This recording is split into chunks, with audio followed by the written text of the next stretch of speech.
for families returned him in 14 months. 130 pounds of Rottweiler for bite reports, and not one of them matched his mouth. The shelter marked him untamable and scheduled him twice.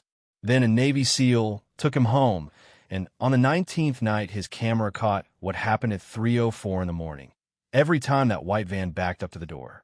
What that dog was trying to say cost one man 9 felony counts and brought 41 dogs out of a bar in Missouri alive.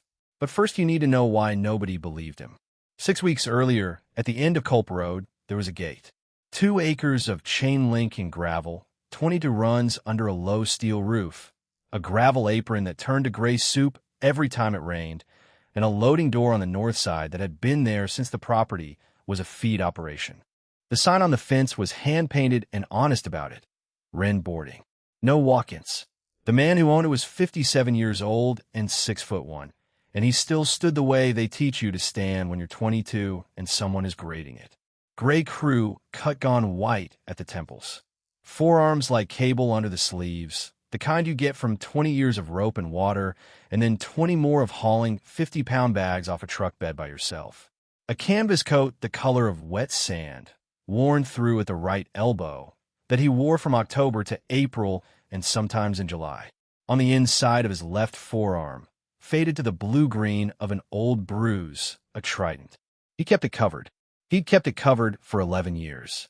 When people asked, he said he'd been in the Navy, and that was the whole sentence. Tobias Renn took intake calls at 4:40 in the morning because that was when he was up, not because he set an alarm, because he had never once in 11 years slept past it, and a man who's going to be awake anyway might as well be useful. Shelters knew it. Vets knew it.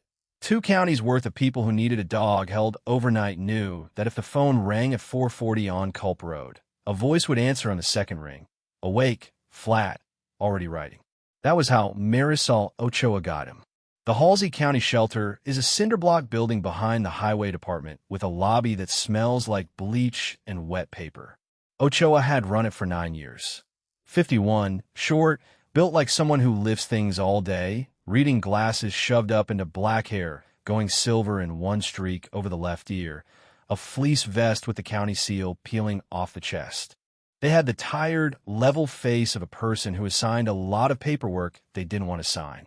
The folder came across the counter without ceremony. "Read it here," Ochoa said. "I'm not going to summarize it for you." Renn opened it and read it out loud, because he had learned a long time ago that when a document is bad, you say the words in the room where the decision gets made. Return 1.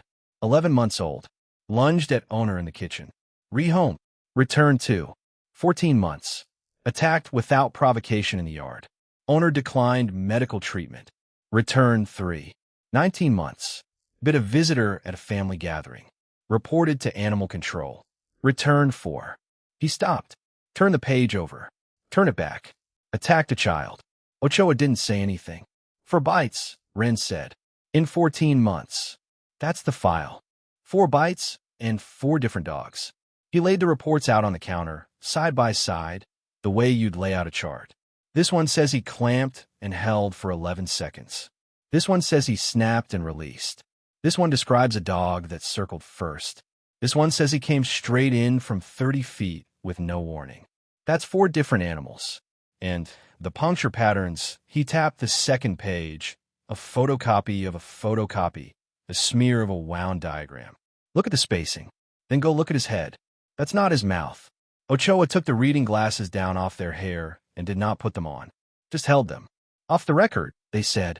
"Sure. He sleeps in the break room. Every night, since March. The volunteers put a blanket down by the vending machine, and he lies on it with his chin on somebody's boot for 6 hours. 2 weeks ago, Jenny dropped a hot plate, and it shattered 8 inches from his face, and he opened one eye. I have never, not once, not one time in 5 months, seen that dog curl a lip at a human being.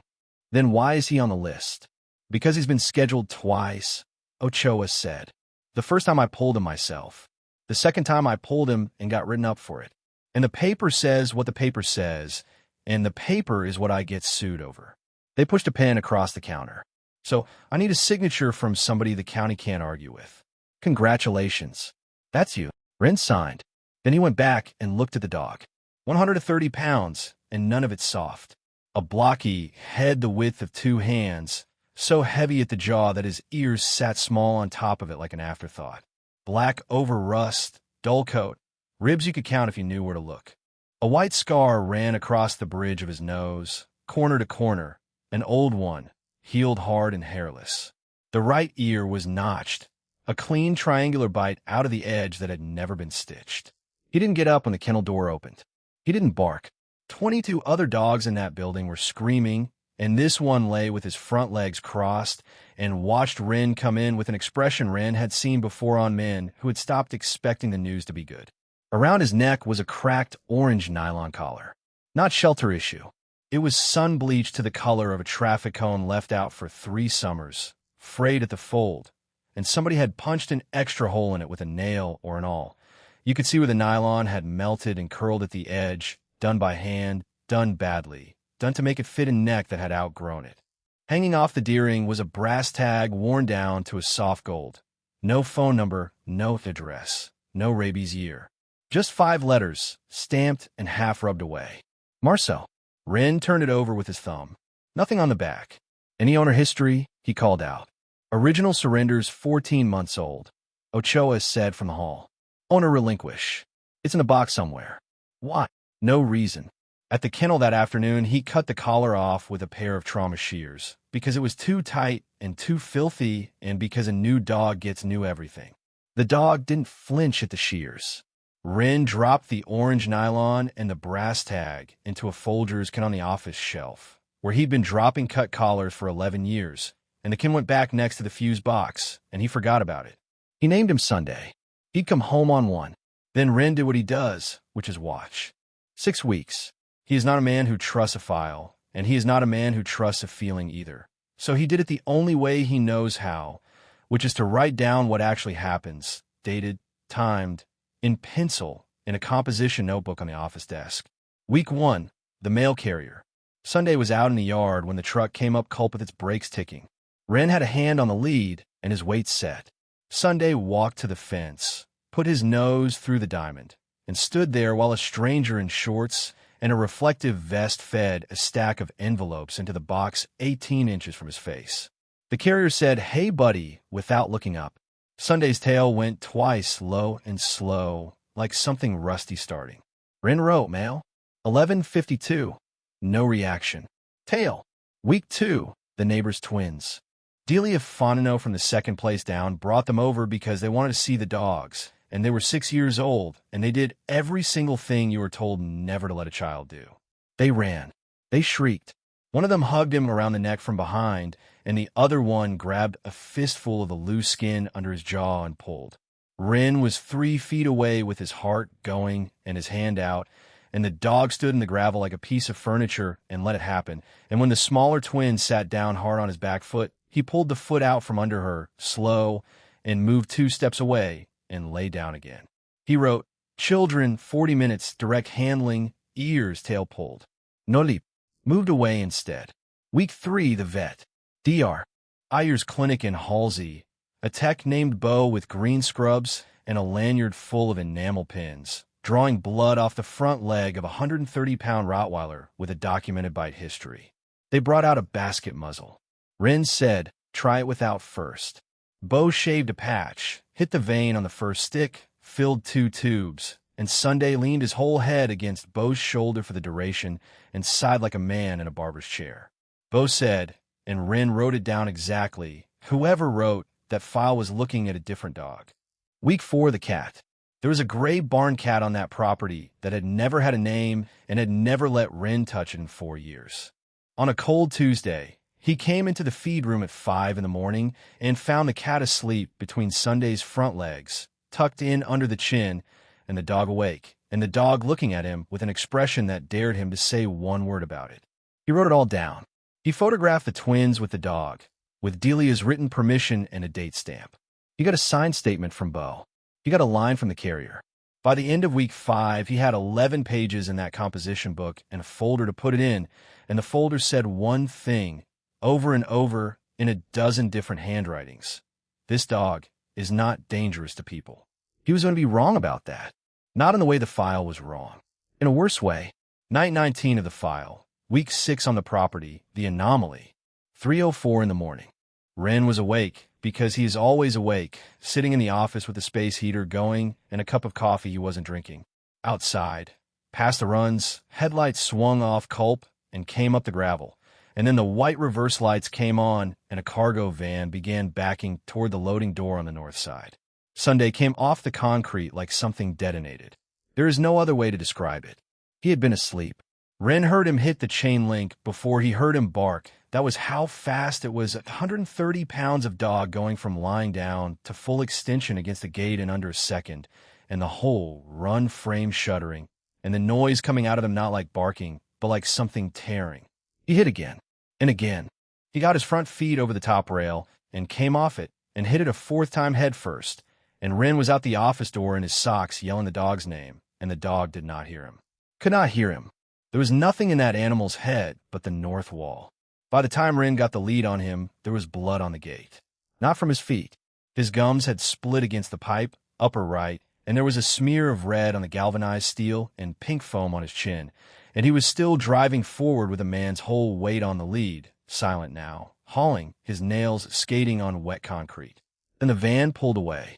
Renn felt it go through the lead like a switch. The dog stopped. Not calmed down, stopped.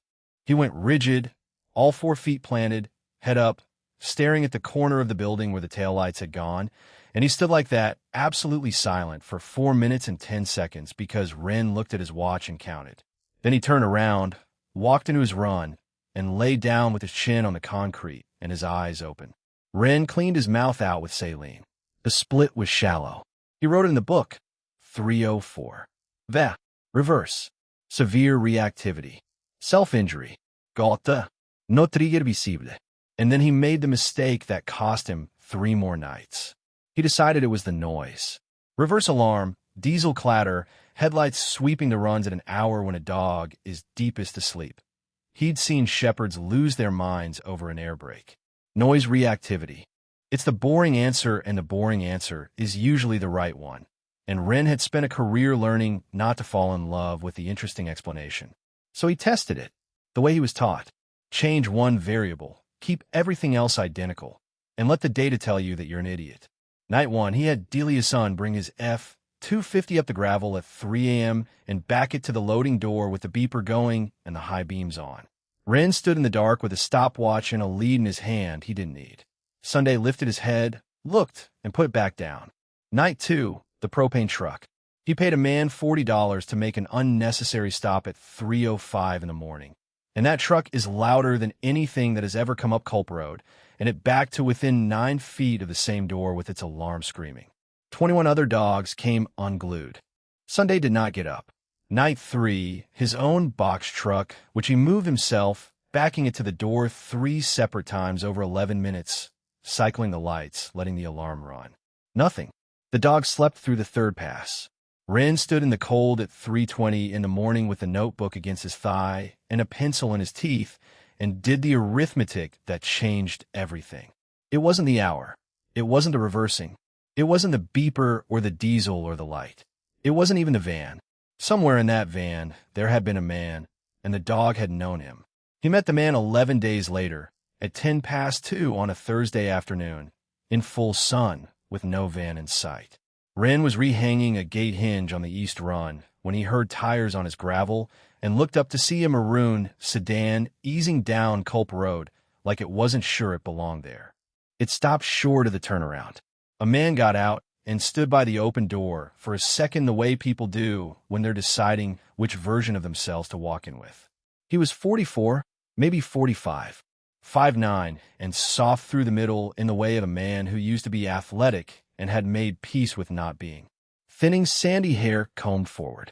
A khaki utility vest with too many pockets, and clipped to the chest strap, a laminated badge on a blue lanyard that read Rescue Transport in block letters over a photo of him smiling.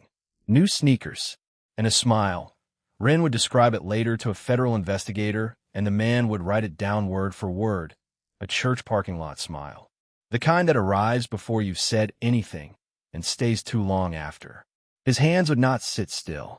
He put them in his vest pockets, took them out, adjusted the lanyard, rubbed his palms on his thighs, checked his watch without looking at it. "Afternoon," he said. "You'd be Mr. Renn." "I would." "Dell Vaughn." He put a hand through the gate. Renn looked at it, then shook it. It was damp. "I run transport for the county poll program. Weekends, mostly, and some overnights. Volunteer basis. Somebody's got to move the animals, right?" "Somebody does." "Beautiful setup you got here." Vaughn's eyes went down the row of runs, counting. Renn watched him count. "How many head you hold?" "Depends on the head." Vaughn laughed at that, too loud and a half-second late. Then he tilted his chin toward the far run, and his voice changed shape, and that was the first honest thing about him. "So that's the Rottie." Renn didn't turn around. He didn't have to. He'd heard the shift in the gravel behind him, the particular weight of 130 pounds moving onto its front feet, and he knew without looking that Sunday had come out of the shade. The dog stopped 12 feet back. He did not bark. He did not growl. There was no lip curl, no hackle, no sound at all. And if you have ever been around dogs, you understand that the silence is the part that should frighten you. His body had gone hard and level, front feet square, weight forward, tail out straight behind him like a rudder. The white scar across the bridge of his nose stood out under the sun, and he stared at Dell Vaughn, not at the car, not at the gate, at the man's face, dead center, and he would not blink. Renn counted it. 30 seconds. A minute. 90 seconds of a dog holding a human being's eyes without one single blink, while a bead of sweat came down out of Dell Vaughn's hairline, and he pretended to check the sky. "Word gets around," Vaughn said. His hands went back into his pockets. 4 families. That's what I heard. 4. You heard right. Shame of an animal, that one. He said it the way you'd say it about weather. Dog like that you can't fix. Wiring's wrong from the factory. Kindest thing anybody could do is put him down before he takes a kid's face off. The smile again. That's not me being cruel. That's me being realistic. I've hauled a lot of dogs, Mr. Renn. You learn to read them. Do you? Sure. Then read that one, Renn said. Vaughn didn't look. He very deliberately did not look, and he kept his shoulder turned a few degrees toward his car the entire time, and both of those things went into the notebook that night. "I could take him off your hands," Vaughn said. "That's actually why I stopped. We've got a sanctuary placement out past Cedar Hollow. They specialize in the hard cases. No charge to you. I'd sign him out tonight. He's spoken for." "By who?" "By me." Something crossed Dell Vaughn's face then, quick, and it was gone before it finished forming, and the smile came back over the top of it like a tarp over an engine. He said something pleasant about the weather. He said somebody ought to be careful, at his age, with a dog that size. He got in the maroon sedan and backed out on a culp road, and the whole time he was backing, Sunday tracked the car with his head and never once made a sound. When the car was gone, the dog's body let go all at once.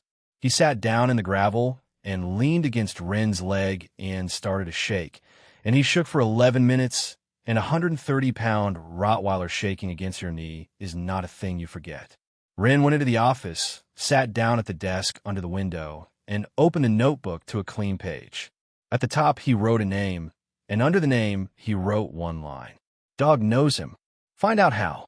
That was a Thursday. By Sunday night, he had turned 2 acres of chain link and gravel into a surveillance post. He didn't buy anything fancy. A trail camera, the kind deer hunters bolt to a tree, $90 at the farm supply in town, infrared, no flash, motion trigger, timestamp burned into the corner of every frame. He mounted it high on the eave above the loading door, angled down at 45 degrees, so it took in the door, the pad, and 8 feet of ground on either side. He wrapped the housing in a feed sack, so it read as trash from below. The second camera went on the driveway, screwed to the crossbar of the old cattle gate at the top of Culp Road, aimed straight down the throat of the entrance at license plate height. That one he tuned to fire on every pass, coming and going, because a plate that comes in is only half a fact. Then he did the part that mattered, and the part that nobody expects from a man with a boarding kennel and a bad knee. He kept a log, a hardback field notebook, the cheap green kind, and he ruled it into columns with a straight edge and a ballpoint. Date, time on the pad, time off the pad, plate in, plate out, count in, count out, driver on foot, yes or no. Dog reaction, yes or no, with the second it started. He'd stood watches for 22 years. Bridge watches, dive watches, watches in places he still doesn't name at the feed store. And the whole architecture of a watch is a single idea. You do not trust your memory. You do not trust your mood. You write down what happened at the moment it happened, and you sign it. He had not run a log like that since he was 41 years old. He never expected to again. He certainly never expected to run one on a gravel pad in Halsey County with a Rottweiler asleep on the office floor behind him. He set an alarm for 2:40 a.m. He didn't need it. He has not slept past 4:40 in 30 years, and he does not sleep well before it either. And every night he sat in the dark office with no light on, in the canvas coat, with a thermos and a notebook and the dog, and he waited to see if a white cargo van would come back. If you've ever had a dog try to tell you something, plant himself, refuse a door, put his body between you and a person you thought was fine, and you brushed it off because you're the human and he's the dog, then you already know exactly where this is going, and you already know how it feels to be wrong about that. Subscribe before we go on. What that camera caught on night 19 is the piece people don't believe when they hear it, and I'd rather you heard it from the start than found it halfway. Now, back to the gravel. The van came back on the second night at 3:04 a.m. It came back on the 5th, the 7th, the 8th, the 11th, the 12th, the 14th, the 15th, the 16th, the 18th, the 19th. 19 nights of watching, and the white van came up Culp Road 11 times, always between 2:58 and 3:11, always backing to the loading door, always with its running lights killed the last 40 yards. Renn pulled the cards every morning and went through the footage frame by frame on a laptop with a cracked corner, and he wrote what he saw, and here's what 19 nights of tape said. The manifest said 6 dogs out. The camera counted 9. Every single run. The paperwork Vaughn filed with the county. Renn got copies later, and this is the part that put a man in prison. Listed the animals moving out of the intake building that night. 6, 4, 5. And every single run, the camera above the loading door counted crates going into that van, and the count was never the count on the page. 6 on paper, 9 on tape. For on paper, 7 on tape. Across 11 runs, the manifest accounted for 52 animals, and the trail camera counted 79. 27 dogs that did not exist on any piece of paper anywhere in the state of the world. Then there was the plate. The gate camera caught the van coming in at 3:04 with a plate ending in 8-4J. It caught the same van leaving at 3:26 with a plate ending in 1-1P. Same dent in the right rear quarter panel. Same missing mud flap. Same crack across the top of the driver's side mirror housing. 2 plates, 1 van, 22 minutes apart, and Renn watched that sequence 9 times in a row at 6 in the morning with his coffee going cold before he let himself believe it. Nobody swaps a plate in a parking lot at 3 in the morning for an innocent reason. Nobody. There's no version of that with a good explanation at the end of it. And on every tape, every single one, there was Sunday. The camera had the corner of his run in frame. Renn went back and clocked it against the timestamp, run by run, to the second. The van backs in. Nothing. Engine idles. Nothing. The dog is a dark shape on the concrete, asleep or near it. The door handle moves. Nothing. Then the driver's boots hit the gravel.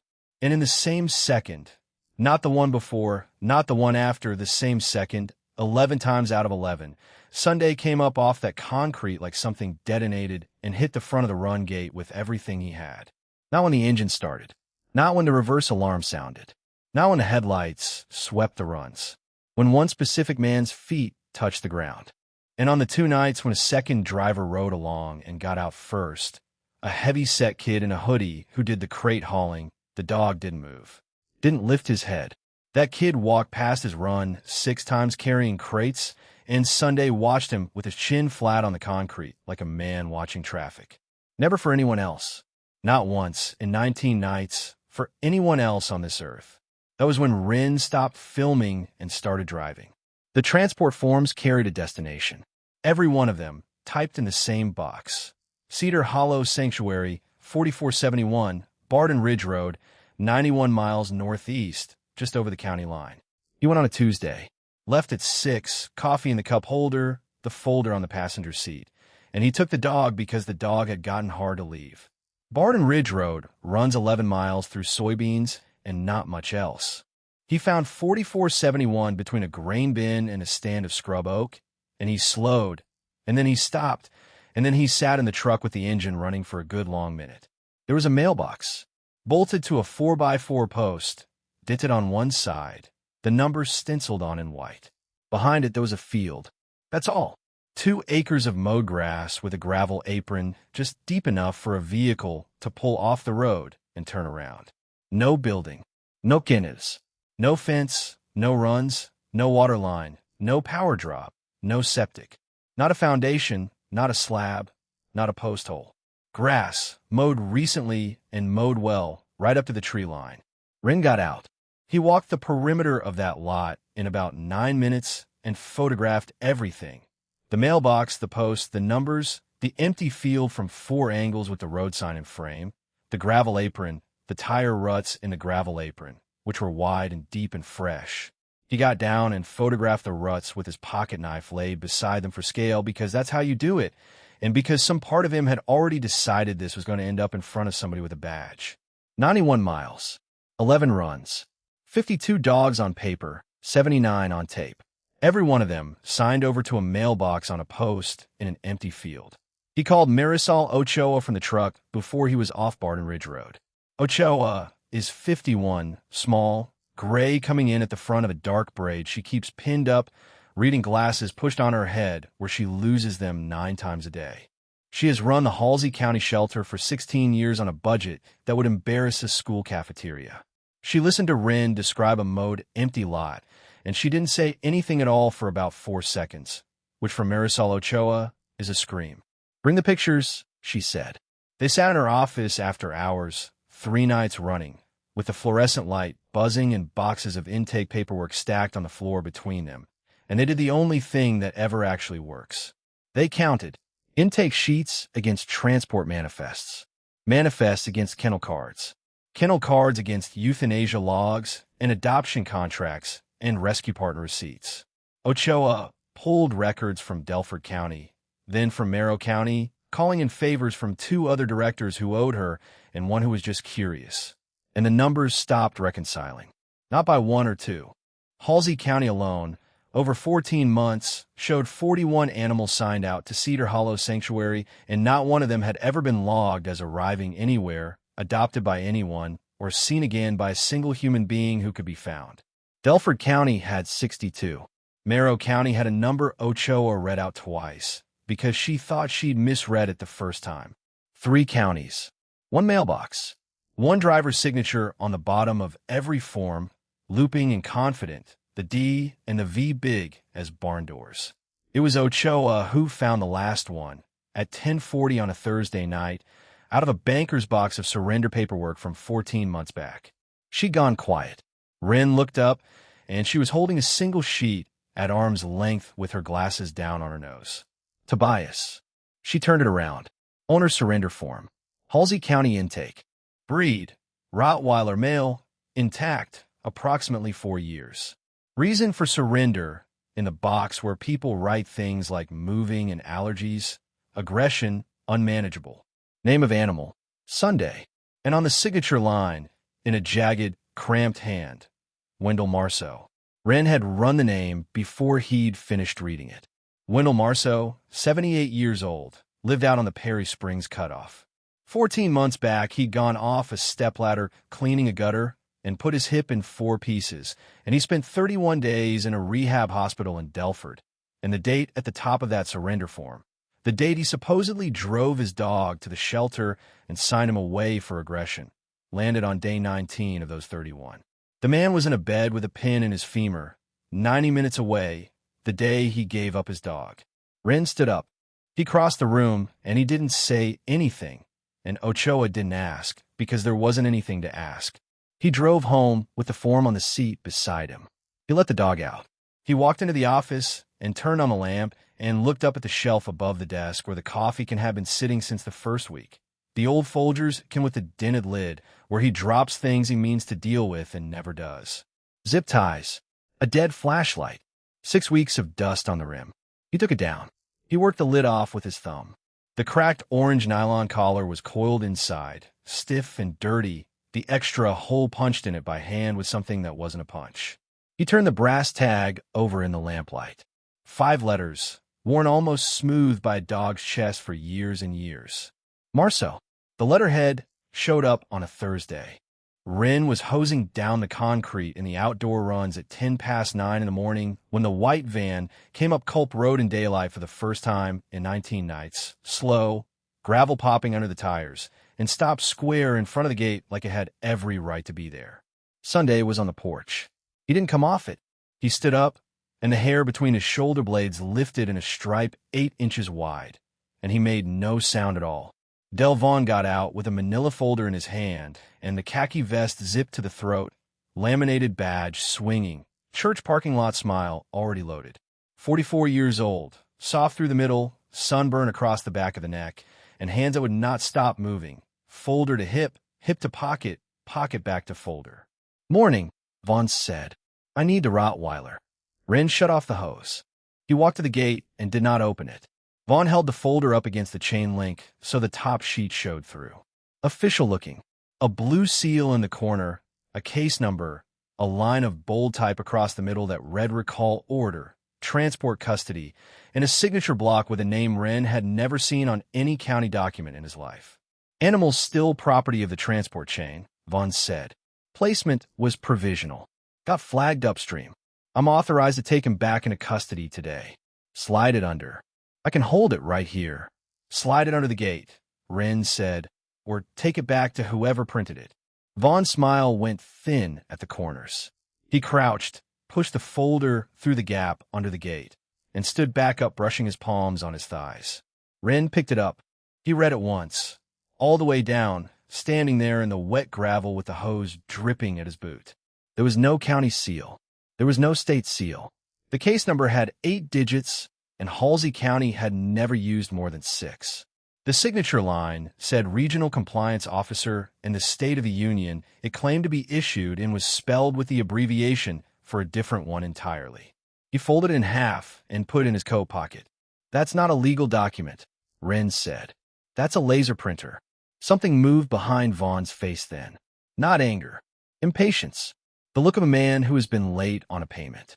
"Look," Vaughn said, "I'm going to be straight with you, because you seem like a reasonable guy. That dog is worth more moving than he is sitting in your fence eating your kibble. He's intact, he's 130 pounds, he's healthy, he's got no chip. You know what a clean, intact male his size goes for on the salvage side right now? $450, sometimes $5, per head. And nobody down the line asks where he came from, because down the line, nobody has to. Paperwork says surrender. It's a surrender. That's the whole business." Renn didn't move. "You're 70 pounds of dog food a week and a light bill," Vaughn said. "I'm offering to take a problem off you and pay for the gas." Old man with a fence, that ought to sound pretty good.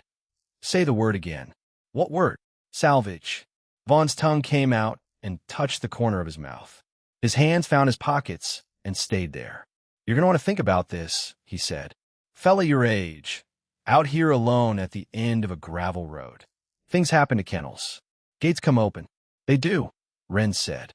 He pulled his phone out of his breast pocket, where it had been sitting upright and recording since the van crested the hill 4 minutes earlier, and he turned the screen around so Vaughn could see the red dot and the running clock. 6 minutes, 11 seconds. Vaughn looked at it. He looked at Renn. He looked last at the porch, where 130 pounds of black and rust stood absolutely still with its ears forward and its eyes locked on his boots, the way it had been locked on his boots since the tires stopped rolling. Then he got in the van and backed down Culp Road, so fast the mirror clipped a fence post, and he did not turn around until the mailbox. At the bottom of the hill, where the road bends past the culvert, he threw something out the passenger window into the ditch weeds. Renn walked down and got it 40 minutes later. It was a 3-ring binder, black vinyl, split at the spine, soaked through on one corner from the standing water. Inside were 61 pages of manifests, half of them water-blurred, and clipped to the inside back cover with a bent paper clip were the 2 things that ended Dell Vaughn's life as he'd been living it. A fuel receipt. Diesel, 41.8 gallons. paid in cash at 3:41 in the morning at a truck stop off Highway 13, and printed across the header in faded thermal ink, Bolivar, Missouri, and a route log, handwritten, columns for date, departure, arrival, head count, and a consignee line, and on the consignee line, 43 separate times across 9 months, the same 4 letters and 1 word, Pell. Pell Livestock and Laboratory Supply. It took Renn one evening and a public licensing database to learn what that was. A federally licensed Class B dealer. Class B means you don't breed the animals you sell. You acquire them from other sources and you resell them, live to laboratories, to universities, to contract research facilities that pay by the pound and by the head and file the paperwork the way the paperwork arrives. License active since 1998. 2 citations, both closed. Address of record. 11 acres on a county road 8 miles outside Bolivar, Missouri, and on the satellite photo, dead center of those 11 acres, a long, low barn with 4 exhaust fans in the south wall and no windows at all. Renn sat in the office with the lamp on until 2 in the morning and built the stack. 19 nights of trail camera footage on 2 SD cards, backed up twice. The handwritten watch log, night by night, in the columns he'd been trained to keep. Time, plate, count in, count out. The plate mismatch, 1 tag arriving, another leaving, 14 separate nights. The manifest that said 6 and the tape that counted 9. Photographs of a mowed, empty lot with a mailbox on a post and a sign that said Cedar Hollow Sanctuary. 3 counties worth of intake numbers that stopped reconciling somewhere around the 4th column. The forged surrender form with Wendell Marceau's name on it and a rehab hospital admission record with the same man's name and the same 19th day. The fuel receipt. The route log. The word Pell 43 times. And a 6-minute 11-second video of a man in a laminated badge saying $450 a head and salvage and nobody asked through a chain link gate. He drove it 4 hours the next morning to a federal agriculture inspector's office in a brick annex behind a state office building. And he sat in a plastic chair in the hallway for 90 minutes with a banker's box on his knees because he had not made an appointment and he had no intention of leaving. The investigator who finally came out was named Adiz Whitcomb, USDA APHIS, 11 years in animal care enforcement, mid-50s, half glasses pushed up and a short gray hair, a cardigan over a badge on a lanyard, and the flat, patient expression of somebody who had been handed a lot of boxes by a lot of angry people. They took the box back to a desk. They started with the manifests, which is what everybody starts with. 40 minutes later, they had not said 1 word and had not sat back once. Then they got to the video, and they watched all 6 minutes and 11 seconds of it with their chin in their hand. And when it ended, they took the glasses down off their head and set them on the desk and looked at Renn for a long moment. "We've had a file open on this route for 2 years, Whitcomb said.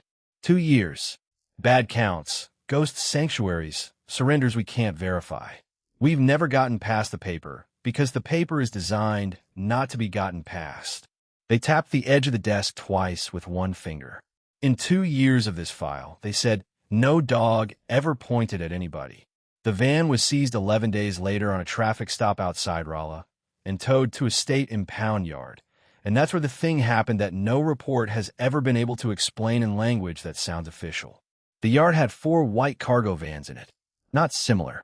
Identical. Same year, same body, same fleet auction, same dents in the same places. 3 of them seized off an unrelated cargo theft ring 2 months earlier. All 4 parked nose out in a row on the cracked asphalt under a chain-link fence with a razor wire on top. Nobody told Renn which one was Vaughn's. That was the point. Whitcomb asked him to bring the dog, and 2 state investigators and a county deputy stood at the fence line with their arms crossed and the exact expression of men who have been asked to watch a magic trick. Renn clipped a 6-foot lead on a plain flat collar and walked Sunday down the row. The first van he didn't slow, not a glance. The second van he swung wide around a puddle and kept walking, ears neutral, tail loose, 130 pounds of dog on a slack line, taking a walk in a parking lot. The third van, nothing. He sniffed a weed growing out a seam in the asphalt and moved on. At the fourth van, he stopped. He didn't lunge. He didn't circle. He walked to the rear bumper, put his nose 4 inches off the steel, and stood there, and every muscle in him went hard at once, the way water goes hard when it freezes. And he barked. Once. One bark. Flat, enormous, and final, and it came off the metal buildings and came back twice. Then he sat down on the asphalt with his shoulder against the tire and refused to move. Renn put weight on the lead. Nothing. Called him. Nothing. Whistled. Nothing. The dog sat with his chest against the rear bumper of that van like a man leaning on a door he does not intend to let open. The deputy went and got a pry bar. Behind the rear interior panel, under a bolted-down section of plywood the technicians measured at 7¼ inches of dead space, was a false floor running the width of the cargo bay, with drilled air holes along the wheel well and worn nylon tie-downs at both ends, and ground into the seams hair. Black hair, brindle hair, cream, white coat, 19 separate profiles when the lab was done with it. The barn outside Boulevard came open at 6:15 on a Tuesday morning in April. Renn wasn't supposed to be there. Wickham put him at the fence line with a windbreaker 2 sizes too big and told him not to cross the tape. And he stood at the fence for 4 hours and watched them carry it out. 400 feet of barn. No windows. Fans running. Stacked wire crates, 3 high down both walls, and a smell that men who have been to bad places do not talk about at parties. The final count, traced across 9 months of manifests in 3 states, Missouri, Kansas, and Halsey County's own, came to 214 dogs. 41 came out alive. They were carried out one at a time, in blankets and in arms and in plastic sleds. And Renn wrote down every single one in a notebook against his knee because he couldn't do anything else, and standing still was not available to him. Shepherd mixes. Beagles, a lot of beagles. Hounds. A 14-year-old spaniel with cataracts like poured milk. More than half of them had a forearm shaved clean and a 2-inch band where somebody had drawn blood or run a line, and not one of those dogs had a tag, a chip, or a name. At the far end of the north wall, in the last crate on the bottom row, there was a Rottweiler female. 61 pounds. She should have been 90. She had a white scar across the bridge of her nose in the same place Sunday had his, which is a coincidence, and Renn knows it's a coincidence, and he has never once been able to say it out loud without stopping in the middle. She would not walk. They opened the door, and she would not come out, and she would not be carried on a board, and she screamed when the gloves came near her. Renn ducked the tape. Nobody stopped him. He got down on the concrete and took his canvas coat off and put it over her, and she went quiet the way a fuse goes quiet, and he picked her up in it and carried her 400 feet down that barn and out into the daylight with her face inside his elbow. Dell Vaughn was convicted on 9 counts. Conspiracy, wire fraud, falsification of federal transport records, animal cruelty, and 4 counts of forging owner surrender documents, one of which had Wendell Marceau's name on it.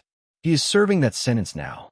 Pell Livestock and Laboratory Supply had its Class B federal license permanently revoked, its 11 acres liquidated, and its principals indicted, and the barn was torn down with an excavator in October in front of about 40 people who drove there specifically to watch. The state legislature took 11 months to pass the rest of it. The bill closed the loophole, the one that let a signed surrender form travel across state lines with no verification, no chip scan, no 72-hour hold, no cross-check against the person whose name was on the line. Every transport out of a public shelter now moves on a scanned chip and a countersign count, in and out at both ends. The paper started calling it Sunday's Law before it ever reached the floor, and by the time it got there, nobody bothered calling it anything else. Wendell Marceau is 80 now. His hip is bad and his hands are worse. He came out to Culp Road once in the spring and sat in a folding chair in the gravel for 2 hours while 130 pounds of dog lay across both of his feet and would not get up. And at the end of it, he told Renn to keep him because the dog had a job here and Marceau had a walker. The female came home in the coat and never left. She weighs 88 pounds now. She sleeps in the office and Sunday works the front. Every car that comes up that gravel gets met at the gate by a blocky head, a notched ear, and a scar across the nose, and every kid who comes to pick up a boarded beagle gets knocked flat by a tail. He has never put a tooth on a human being. He never did. Above the kennel office door, there's a nail, and on the nail hangs a cracked orange nylon collar with an extra hole punched in it by hand, and a brass tag worn down to 5 letters. For families sent that dog back in 14 months. 4 bite reports for different descriptions of the wound, for different dogs on paper, and not one of them matching a single tooth in his mouth. Every one of those families called him dangerous, and I want to be fair to them because here is the thing. Every one of them was right. He was dangerous to exactly one man on this earth, and that man is in a federal facility because a Rottweiler stood at a bumper in an impound yard and barked one time. He'd been telling the truth for 14 months. Nobody had the paperwork to hear it. So here's my question, and I want a real answer in the comments, not a nice one. If a dog had been telling you the truth for 14 months, and 4 different files said he was the problem, and every single person you asked said don't, would you have signed for him? Yes or no? Tell me.